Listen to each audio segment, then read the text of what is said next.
An El Paso police officer who was off duty when shots rang out at the Cielo Vista Walmart on Saturday is now sharing his story.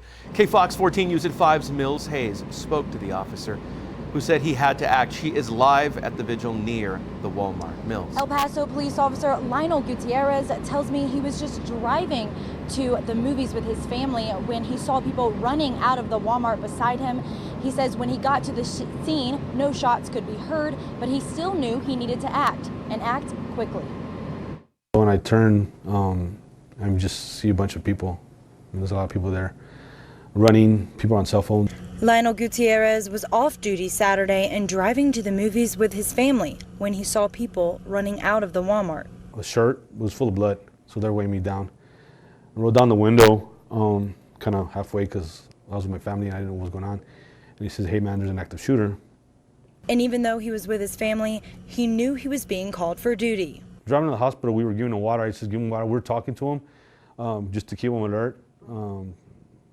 They were helping me. My family member was helping. She was writing down his information.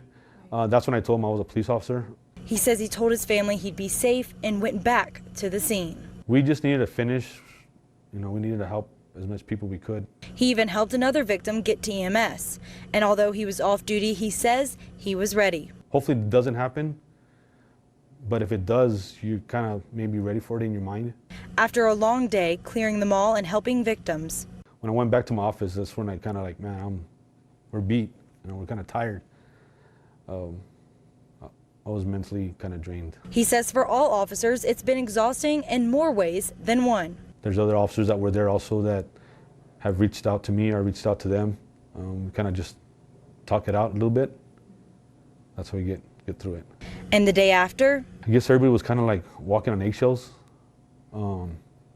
There was kids, there was people that came up to me and they were thanking us for what we did. As a native El Pasoan, he knows this won't break our city. It looks like they've gotten closer, they're not gonna let one bad individual come mess everything up for our city. Officer Gutierrez tells me he's not one for the spotlight, but says that if his story can help people here in the city and help bring positivity to those here, he'll be glad he shared it. Live in East El Paso, Mills Hayes, KFOX 14 News at 5.